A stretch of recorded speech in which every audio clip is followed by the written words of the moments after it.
Am I the a-hole for keeping the promise I made my kids at the expense of my stepdaughter? I, 43F, have 2 children, Sarah, 17F, and Aiden, 15M. 9 years ago, my late husband passed away in a fatal car crash. I was devastated. I was afraid for my kids to grow up without a father, and I was afraid to be alone. Luckily, my family stepped up.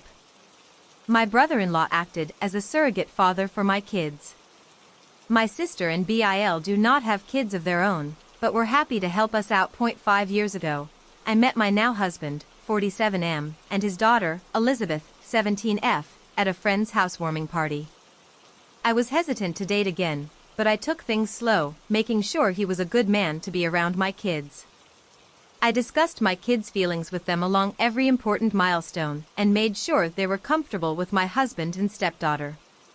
When he proposed, and I spoke to my kids about how they felt, only one request, the promise, was made: I would make sure that my kids and I had time together, just the 3 of us, still. I agreed to take my children out twice a month, just the 3 of us, with exceptions if need be. As my kids remember their father, and Elizabeth's mother was still in her life, we made a rule that neither of us would try to be parents to our stepkids. We are responsible for our biological kids. This was discussed with all the children together. Our kids are also allowed to choose how they feel about one another, whether or not they wished for a sibling relationship or something else.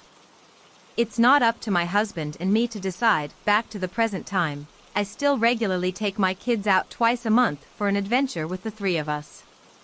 This could be going out to dinner, a movie, the zoo, etc. I also take Elizabeth with me for some things, such as getting our nails done, shopping, and volunteering. Sometimes my kids will come along as well. My husband and I are still responsible for our own kids. We parent them differently, but that's what is causing the problems. Are each in charge of grades, party planning, rewards, punishments, special parent-child time, chore lists, curfews/rules. The issue is, I am far more active in my kids' lives than my husband is. I regularly celebrate my children, go to all their events, and keep on top of their grades. I know where my kids are, I listen to their concerns, and speak about their lives. My husband doesn't do those things for my stepdaughter. I think I underestimated how much this is creating tension between our kids. Elizabeth and Aiden don't interact with one another. Elizabeth and Sarah absolutely despise one another. Sarah and Aiden are best friends, and my husband came to me yesterday and said we needed to talk about how Sarah and Aiden, mostly Sarah, treat Elizabeth. He pointed out several instances of exclusionary behavior, such as Sarah driving Aiden around but not Elizabeth, Sarah and Aiden deciding to have the 2 bedrooms across the house from Sarah. Originally Aiden and Elizabeth would have had them. Sarah not inviting Elizabeth on her birthday trip to Cedar Point despite them having the same friend group, Sarah spending money buying Aiden gifts but not Elizabeth, Aiden refusing to allow Elizabeth to use his technology, Sarah and Aiden only doing things Elizabeth doesn't enjoy while at home or stopping when Elizabeth wants to join, Aiden refusing to cook for Elizabeth. Sarah buying all 3 of them locks for their bedroom doors, which my husband claims was only to make it look like Sarah did something nice for Elizabeth. My husband claimed that I was the cause of this problem by setting the example of excluding Elizabeth with the promise I made to my kids. He demands that I stop the practice and start to treat Elizabeth like my own kid. I said no, as that is not part of our agreement. Elizabeth isn't the one asking me, he isn't willing to step up and act as a father to my kids, and my children come first. I will always make them feel valued. I'm the only one who ever plans anything for the kids. Since we've bought a house together, he has only planned birthday parties for Elizabeth. Nothing else. He doesn't plan family trips, dinners, or celebratory events, none of that. I know he won't put in any effort for my kids as he barely does for his own. When I've brought this up to him in the past, he said it's not my problem and reminds me of our agreement. Oh, and since I didn't add it in, I'm going to speak to both of my kids separately and then together to get to the bottom of their behavior. So, am I the a-hole for refusing to break the promise to my kids? Update. Wow. Hi all. I did not expect this to blow up, nor did I expect to be posting again after only 24 hours. A lot has happened in that time. First, I want to address some information that was previously left out in my original post. It seems I am not a very good writer. I also apologize in advance for using a lot of lists in this post. It helps me think to have things written out. 1. Aiden is a boy. I accidentally wrote 15F, but I fixed that. My mistake. 2. Both my husband and I were unaware of the dynamic in our household. We both work long hours during the week and don't spend much time together at home. For context, my work schedule is 8-6 Monday through Thursday. I have Fridays and Sundays off, and the option to come in on Saturdays when I wish to. My kids and I go to sleep around 8 to 9, Elizabeth stays up a little later, and my husband goes to sleep around 7. He works 12-hour shifts from 6 to 6 every day and wakes up for work around 5. He also has Fridays and Sundays off. I usually plan for the weekends on Monday, which we typically are out of the house for. We as in me, always, my kids, stepdaughter, and hubby. 3. I do spend time with my stepdaughter, as stated in the previous post. 4. My husband and Elizabeth have different ideas of spending time together. For me and my kids, it's getting out of the house. For those two, it's staying home, playing board games, or watching a movie. This activity started because my husband wasn't in a good financial situation post-divorce, and he couldn't afford to take her out often. So they did spend a lot of time together. 5. Elizabeth's mother, Bailey, is in jail and has been for 5 months. She committed a small crime and was sentenced to a year. She keeps in contact with Elizabeth via phone calls, letters, and visitation. Saturdays are usually spent now with me and Elizabeth going to visit Bailey unless I need to work. Her father doesn't bring her. 6. My kids and Elizabeth did get along. The exclusion doesn't happen during family trips or when I'm around. 7. Sarah has a car, but Elizabeth doesn't, though she has a license. Sarah has been working since she was 15, and I agreed that I would pay half plus insurance, while Sarah pays the other half plus gas. 8. Aiden was also not on the Cedar Point trip. I paid for most of the cost, but Sarah helped, and a lot of the other girls' parents plus kids chipped in as well. 9. I am more strict with my kids than my husband is with Elizabeth. They have a curfew, grade expectations, safety regulations, etc. I think that's it, but I might add some if I think of anything else. I am also going to address the previous points. These are not justifications, just how I see them along with more clarification. Sarah driving Aiden around, but not Elizabeth. Aiden does not have a license and has multiple outside activities. Elizabeth drives either mine or my husband's car. Sarah and Aiden deciding to have the 2 bedrooms across the house from Sarah. Originally, Aiden and Elizabeth would have had them. Our house has 2 master bedrooms and 2 regular bedrooms. Sarah was going to have one of the masters, but she insisted Elizabeth take it, her reasoning being she won't have to share a bathroom with her stepbrother. The 2 masters are on the main floor, the regular rooms are on the 2nd floor. Literally just a hallway with bedrooms and a bathroom. Sarah not inviting Elizabeth on her birthday trip to Cedar Point despite them having the same friend group. Said in point 8. Sarah spending money buying Aiden gifts but not Elizabeth. I don't see a problem with this. Sarah earns her own money, she can spend it as she pleases. Aiden refusing to allow Elizabeth to use his technology. He and Sarah are both gamers, but Aiden is 10x more invested in it than Sarah. Sarah and Aiden only doing things Elizabeth doesn't enjoy while at home or stopping when Elizabeth wants to join. Not sure, but definitely not okay. Aiden refusing to cook for Elizabeth. Aiden cooked a lot as a kid and developed a passion for it. He cooks dinner for the entire family, including Elizabeth, and will cook separate things on Sarah's request, like lunch or breakfast. She will also buy him ingredients for new recipes either of them wish to try.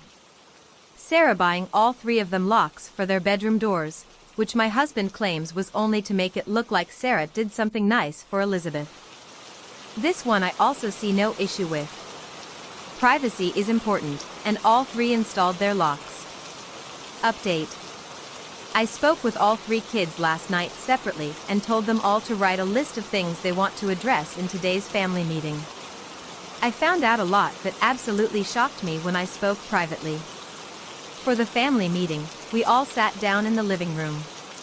I asked Elizabeth to speak first since she is the one who is upset and without explanation for her behavior.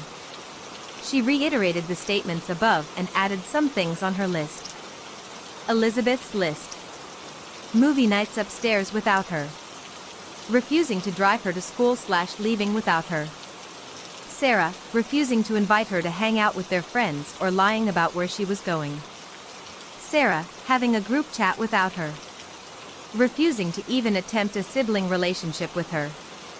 Putting locks on their doors and using the bathroom to be able to visit each other/hang out.